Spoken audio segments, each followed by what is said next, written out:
Hey Bill, how's it going? Doing great, Philip. How are you today? Pretty good. I want to talk to you about collections. I know you've had many businesses in your lifetime, and that debt collection has been one of your primary businesses, would you say? It's one of my favorite businesses also. I'm going to just ask you some broad questions, then I want to have you tell some stories. I know I've heard some of the funny stories, but tell me about just the broad culture. I mean, the culture of collections. What is it like? And how much has it changed in your lifetime? Well, it's dramatically changed. When I started collecting past due accounts, of course, almost all the collections were done outside, door-to-door, face-to-face with people who didn't pay their bills. And, you know, you had some exciting things happen, of course, and you learn right away that you need to learn to use good people skills to get people to work with you or to talk with you. When you're facing someone's about 6'6", weighs about 285 pounds, you're a lot nicer person than when you're calling him on the telephone or sending him some letter. And I really honed my skills when I was outside knocking on doors in eastern Kentucky, asking people to pay their bills, knowing that most of them could have killed me if I didn't treat them really nice. So the culture today, of course, is you know, most collectors are never seen. They're calling from someplace remote like India, Guatemala, China, or some of them, of course, are calling from large collection centers here in the States. But you know, they don't have this face-to-face contact, and because of that, they can be very aggressive at times. If those same people had to go out and knock on doors in eastern Kentucky, I'm confident they would be much better collectors on the telephone when they came back inside. So it's kind of like a lot of vocations. You learn, you sort of coming up through the rough ropes of the work. Right.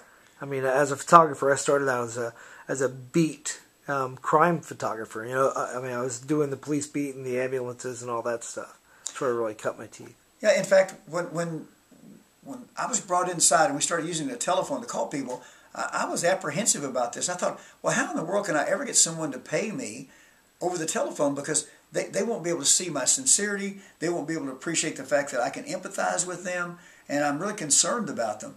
And I had to learn a new approach when I came in and started using the telephone to call people and ask them to pay their bills. And I found out that when I use those same skills that I used on the outside, when I used them when I call people on the telephone, I just used them verbally. I found that they would be just as effective when you use the telephone. In fact, they're more effective because you can collect 10 times more money by telephone than you can by knocking on doors. It's just that much more effective.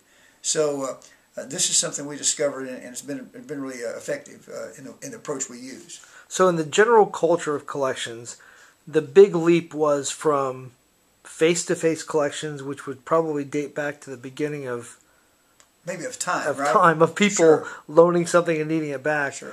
And so the big leap was from face-to-face collections to maybe a letter writing collection, from maybe back when times when people could send memos or letters, to phone collections. Is there another leap today? Well, I believe when you think about it, letters have probably always been used when we had some method of sending a letter.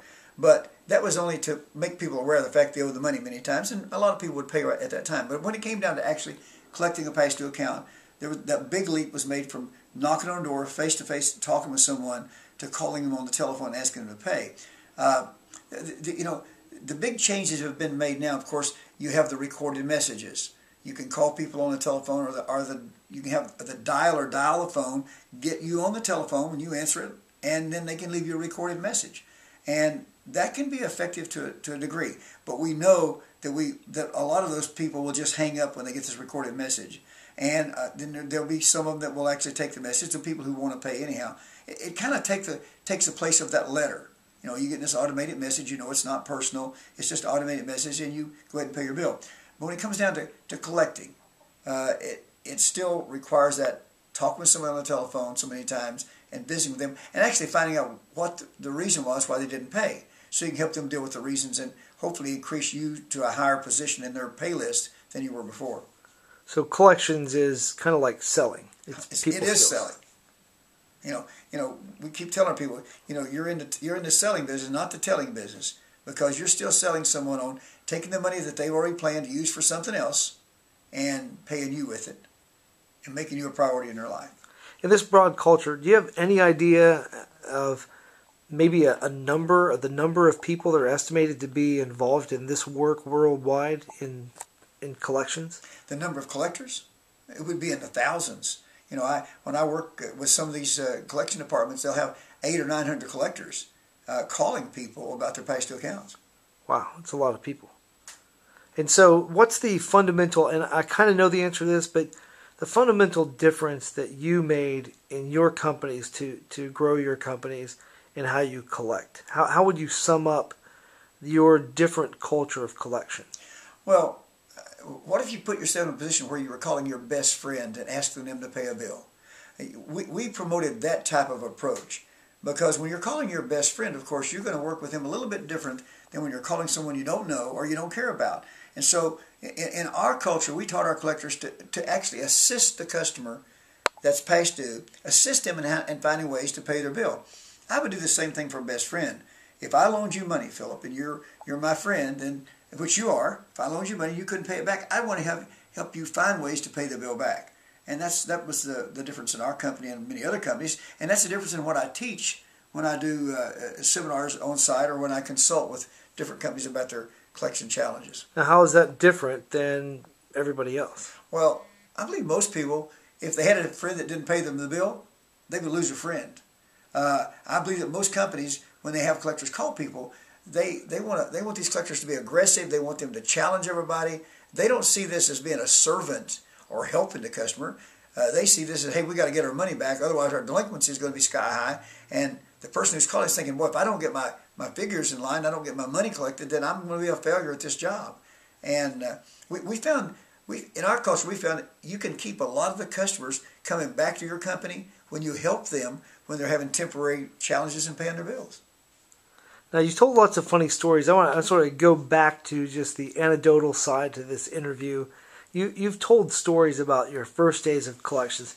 Can you tell me some stories about some of the funny things or interesting things that happened to you, and tell me what you learned from those things? Well, it was interesting when I started in the collection business because when I came out of the military, I tried to get several jobs and I didn't get a job, and I didn't realize how desperate people were to hire people who would go out and knock on doors. And I would probably try to negotiate for a lot more money in my paycheck if I'd have known that. But when they hired me to be an outside collector, I would come in the office in the morning and had very little training, and they would give me a list of people who hadn't paid their bills on time. And I would leave the office at 8 o'clock in the morning, and I was not allowed to come back in the office until I knocked on all those doors and made an attempt to collect all those accounts. Now you can imagine, some of those people were not at home when you knocked on the door. So it might be 7, 8, or 9 o'clock at night before you finish trying to collect money from all these people. So many times I left early in the morning and didn't get back in to 9, 10, 11 o'clock at night. And I would come back in, write my report on what had happened, and leave it on the desk and start all over again the next morning. That was kind of a challenge.